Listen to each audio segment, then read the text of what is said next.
അരുണിമ മിസ്സാണ്. വീണ്ടും ഒരു exam time ആയല്ലേ. Exam time എന്ന് പറയുമ്പോൾ പൊതുവേ നമുക്ക് എല്ലാവർക്കും ഒരല്പം ടെൻഷൻ നിറഞ്ഞിരിക്കുന്ന ഒരു സമയമാണ്. എക്സാമിന് നമ്മളൊക്കെ നന്നായിട്ട് പഠിക്കാറുണ്ട്. പലപ്പോഴും ആൻസർ ഷീറ്റ് കയ്യിലെത്തുമ്പോൾ നമ്മൾ വിചാരിച്ചത്ര മാർക്ക് നമുക്ക് ഉണ്ടാവാറില്ല. ചില കോമൺ മിസ്റ്റേക്കുകൾ പൊതുവെ വിദ്യാർത്ഥികൾ വരുത്തുന്നത് കൊണ്ടാണ് ഇങ്ങനെയുള്ള പ്രശ്നങ്ങൾ ഉണ്ടാവുന്നത്. പലപ്പോഴും അതിന്റെ കാരണം എന്ന് പറയുന്നത് നിങ്ങളുടെ ചെറിയ അശ്രദ്ധ മാത്രമായിരിക്കും. അപ്പോൾ നമുക്കറിയാവുന്ന ക്വസ്റ്റ്യൻ നഷ്ടപ്പെടുമ്പോഴാണ് നമുക്ക് ഏറ്റവും കൂടുതൽ വിഷമം ഉണ്ടാവും അല്ലെ. അറിയാത്തൊരു ക്വസ്റ്റ്യൻ നമ്മൾ എഴുതിയില്ല എന്ന് പറയുമ്പോൾ ഇറ്റ്സ് ഓക്കെ എന്ന് നമ്മൾ സമാധാനിക്കാം. പക്ഷെ അതേസമയം നമുക്ക് അറിയുന്ന ആൻസർ കൃത്യമായിട്ട് അറിയുന്ന ഒരു ക്വസ്റ്റ്യൻ നമ്മൾ തെറ്റിക്കുമ്പോൾ നമുക്ക് ഉണ്ടാവുന്ന സങ്കടം എന്ന് പറയുന്നത് ഭയങ്കരമായിട്ട് കൂടുതലാണ്. അപ്പൊ ഇങ്ങനെ ഒരു വിഷമം ഇനിയുള്ള എക്സാമുകളിലൊന്നും നിങ്ങൾക്ക് വരാതിരിക്കാൻ വേണ്ടിയിട്ട് വളരെ സിമ്പിൾ ആയിട്ടുള്ള കുറച്ച് ടിപ്സുകളാണ് മിസ് പറയുന്നത്.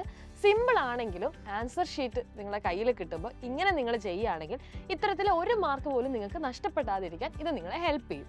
നമ്മൾ പലപ്പോഴും നമുക്കൊരു കൂൾ ഓഫ് ടൈം കിട്ടുന്നുണ്ട് അല്ലെ. പല വിദ്യാർത്ഥികളും കൂൾ ഓഫ് ടൈമിൽ എന്താ സാധാരണ ചെയ്യുക? അപ്പുറത്തുള്ള ആളെ നോക്കും, ഇപ്പുറത്തുള്ള ആളെ നോക്കും. ചില ആളുകളൊക്കെ അല്ലെ കൂട്ടുകാരെ വിളിച്ച് ഇങ്ങനെ നോക്കും. ഇങ്ങനത്തെ പരിപാടികളൊക്കെയാണ് നമ്മൾ പൊതുവേ ചെയ്യാറ്. അതേസമയം ഈ കൂൾ ഓഫ് ടൈം കൃത്യമായിട്ട് വിനിയോഗിക്കുകയാണെങ്കിൽ എക്സാമിൽ കുറേ സമയം നമുക്ക് എന്ത് ചെയ്യാം? ലാഭിക്കുകയും ചെയ്യാം. മാത്രമല്ല നിങ്ങൾക്ക് ഇത്തരത്തിലുണ്ടാകുന്ന തെറ്റുകളും എന്ത് ചെയ്യാം? കുറയ്ക്കാം. അതിനാദ്യം ചെയ്യേണ്ട കാര്യം എന്ന് പറയുന്നത് നിങ്ങളുടെ കയ്യിൽ ഒരു പെൻസിലൊക്കെ ഉണ്ടാവുമല്ലോ. നിങ്ങൾ പെൻസിൽ വെച്ചിട്ട് തന്നെ ക്വസ്റ്റ്യൻസ് വായിക്കുക. പെൻസിൽ കയ്യിൽ വെക്കുക, എന്നിട്ട് തന്നെ ക്വസ്റ്റ്യൻസ് എന്ത് ചെയ്യുക? ലൈൻ ചെയ്തുകൊണ്ട് തന്നെ വായിക്കുക. അപ്പൊ ചില സമയത്ത് നിങ്ങൾക്ക് കാണാം ഉദാഹരണങ്ങൾ എഴുതുക എന്നുള്ള ചോദ്യം. ഇനി താഴെ കൊടുത്തിരിക്കുന്നവയിൽ ഉദാഹരണമല്ലാത്തത് ഏതാണ്?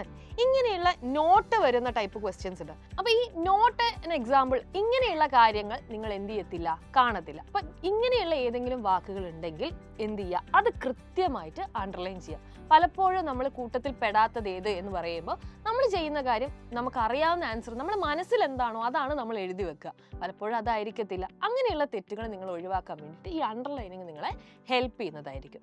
പിന്നെ മാത്സ് പോലുള്ള സബ്ജക്റ്റുകളിൽ നിങ്ങൾക്ക് ഒരുപാട് ടീച്ചേഴ്സ് ടിപ്സ് പറഞ്ഞിട്ടുണ്ടാവും അല്ലേ. നമ്മൾ പലപ്പോഴും ആൻസർ നമ്മൾ ഒരു സ്ഥലത്ത് ചെയ്യും, ലാസ്റ്റ് അത് ആൻസർ എടുത്തെഴുതുമ്പോഴത്തേക്കും നമ്മൾ വേറെ എന്തെങ്കിലും എഴുതും. അപ്പോൾ കൃത്യമായിട്ട് ഇങ്ങനെ ചെയ്യുന്ന കാര്യങ്ങൾ നിങ്ങൾ എന്ത് ചെയ്യുക?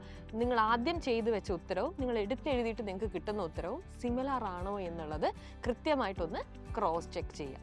രണ്ടാമതായിട്ട് നിങ്ങൾക്ക് ചെയ്യാൻ പറ്റുന്ന ഒരു കാര്യം എന്ന് പറയുന്നത് ക്വസ്റ്റ്യൻ നിങ്ങൾ വായിക്കുമല്ലോ. ക്വസ്റ്റ്യൻ നിങ്ങൾക്ക് വായിക്കുമ്പോൾ ഏകദേശം നിങ്ങൾക്ക് എന്ത് ചെയ്യും? നിങ്ങൾ വിചാരിക്കുന്ന സബ്ജക്റ്റ് ഏതാണെങ്കിലും ഇപ്പോൾ നമുക്ക് ബേസിക് സയൻസ് തന്നെ എടുക്കാം. നിങ്ങൾക്ക് ആ ക്വസ്റ്റ്യൻ അല്ലെങ്കിൽ ആ ചോദ്യം കുറച്ച് ടഫാണ്. നിങ്ങൾ ആ ക്വസ്റ്റ്യൻ അറിയാത്ത ക്വസ്റ്റ്യൻ്റെ മുകളിലായിരിക്കും നിങ്ങളെ കുറേ മൈൻഡ് ഉണ്ടാവുക. ഇത് ചെയ്യുന്നതോടുകൂടി ബാക്കി നിങ്ങൾ എന്ത് ചെയ്യും? പാനിക് ആവുന്നു. ഇതെനിക്ക് അറിയില്ലല്ലോ, അല്ലെങ്കിൽ ഇതെനിക്ക് കിട്ടിയല്ലോ, ഇനി ബാക്കി ഞാൻ എന്താ ചെയ്യുക? ഇങ്ങനെ കുറേ ചോദ്യങ്ങൾ നമുക്ക് ആ എക്സാം ഹാളിൽ നിന്ന് മനസ്സിലേക്ക് വരും. അപ്പം നിങ്ങൾ എന്ത് ചെയ്യുക? ഒരു സാധനം നിങ്ങൾക്ക് അറിയാം, പക്ഷെ നിങ്ങൾക്ക് പെട്ടെന്ന് കിട്ടുന്നില്ല. അങ്ങനെയാണെങ്കിൽ നിങ്ങളുടെ സമയം മുഴുവൻ ആ ക്വസ്റ്റ്യൻ്റെ മുകളിൽ ചിലവാക്കാതെ നിങ്ങൾക്ക് ഏറ്റവും എളുപ്പം എഴുതാൻ പറ്റുന്ന ചോദ്യങ്ങൾ ആദ്യം എഴുതുക. സമയമില്ലാണ്ടായി പോകുന്ന പ്രശ്നത്തിന് മിക്കവാറും കാരണം ഇതായിരിക്കും. അതുപോലെ തന്നെ ഒരു ക്വസ്റ്റ്യൻ നമുക്ക് ഒരുപാട് നല്ല രീതിയിൽ പഠിച്ചിട്ടുണ്ടെന്നുണ്ടെങ്കിൽ ആ മാർക്ക് എത്രയാണോ അതിന് കണക്കായിട്ട് മാത്രം നിങ്ങൾ എന്ത് ചെയ്യുക? എഴുതുക. ഇപ്പോൾ ഒരു ക്വസ്റ്റ്യൻ തന്നു കഴിഞ്ഞ് കഴിഞ്ഞാൽ നിങ്ങൾക്ക് അറിയുന്ന എല്ലാ കാര്യങ്ങളും അതിനകത്ത് എഴുതിയെങ്കിൽ നിങ്ങൾക്ക് കിട്ടാൻ പോകുന്ന മാർക്ക് എന്ന് പറയുന്നത് മാക്സിമം ആ മാർക്ക് തന്നെയാണ്. ഇപ്പോൾ ഒരു 3 മാർക്ക് ചോദ്യത്തിന് അല്ലെങ്കിൽ ഒരു കുറഞ്ഞ ചോദ്യത്തിന് നിങ്ങൾ 2-2.5 പേജൊക്കെ എഴുതിയിട്ട് വല്ല കാര്യമുണ്ടോ? ഇല്ല. അപ്പോൾ ക്വസ്റ്റ്യന് അനുസൃതമായിട്ട് മാത്രം എന്ത് ചെയ്യുക? നിങ്ങൾ ആൻസറും എഴുതുക. എത്ര മാർക്കിനാണോ പറഞ്ഞിരിക്കുന്നത് അതിന് കണക്കായിട്ട് മാത്രം എന്ത് ചെയ്യുക? എഴുതുക.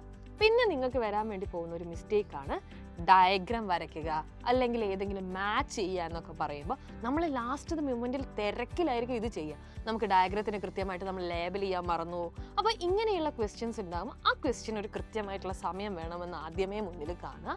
എന്നിട്ട് എന്ത് ചെയ്യുക? എഴുതുക. പിന്നെ കൺഫ്യൂസ്ഡ് ആക്കുന്ന കുറേ ടോപ്പിക്കുകളുണ്ട്. അത് ഓരോരുത്തർക്കും ഡിഫറെൻ്റ് ആയിരിക്കും. ഇപ്പോൾ ബേസിക് സയൻസിൽ തന്നെയാണെന്നുണ്ടെങ്കിൽ നിങ്ങൾ പഠിച്ച് വരുമ്പോഴായിരിക്കും ഇപ്പോൾ പൂവിൻ്റെ ഭാഗങ്ങൾ എന്ന് ചോദിക്കുമ്പോൾ ചിലപ്പോൾ നിങ്ങൾക്ക് ഉത്തരം അറിയായിരിക്കും, പക്ഷെ നിങ്ങൾ എഴുതി വരുന്ന സമയത്ത് കൺഫ്യൂഷൻ വരും. അപ്പോൾ കൺഫ്യൂസ്ഡ് ആയിട്ടുള്ള ഭാഗങ്ങൾ നിങ്ങൾ പഠിക്കുമ്പോഴേ എന്ത് ചെയ്യുക? അതൊരു എക്സാമിന് വന്ന ക്വസ്റ്റ്യൻ അങ്ങനെയാണ്, അതിന് കണക്കായിട്ട് നിങ്ങൾ എഴുതി നോക്കുക.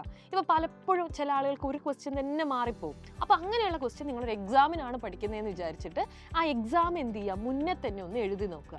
നിങ്ങൾക്കൊരു ക്വസ്റ്റ്യൻ എടുക്കുക, അതിന് കണക്കായിട്ടുള്ള നിങ്ങൾ എങ്ങനെ എഴുതും? അപ്പം നിങ്ങൾ എന്ത് ചെയ്യും? ബുക്കൊക്കെ അടച്ചു വെച്ചിട്ട് വേണം എഴുതാൻ വേണ്ടിയിട്ട്.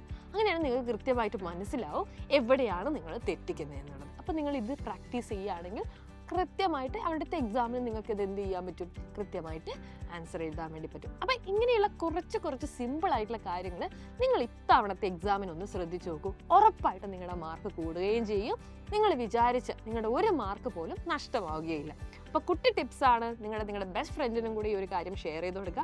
ഇങ്ങനെ എക്സാം റിലേറ്റഡ് ആയിട്ടുള്ള ഒരുപാട് യൂസ്ഫുൾ കണ്ടന്റുകളായിട്ട് സൈലത്തിലെ ടീച്ചേഴ്സ് എല്ലാവരും വരുന്നുണ്ട്. മാത്രമല്ല XEG15 എന്നുള്ള കൂപ്പൺ കോഡ് കൂടി യൂസ് ചെയ്യുമ്പോൾ നമ്മുടെ ബാച്ചുകളിലേക്ക് 15% ഡിസ്കൗണ്ടോട് കൂടി നിങ്ങൾക്ക് ജോയിൻ ചെയ്യാവുന്നതാണ്. അപ്പോൾ എക്സാം ടൈം ആണ്, ഒരു മാർക്ക് പോലും നമുക്ക് ഇനി നഷ്ടപ്പെടരുത്. അടിപൊളിയായിട്ട് സൈലത്തിനോടൊപ്പം പഠിക്കാം. All the very best.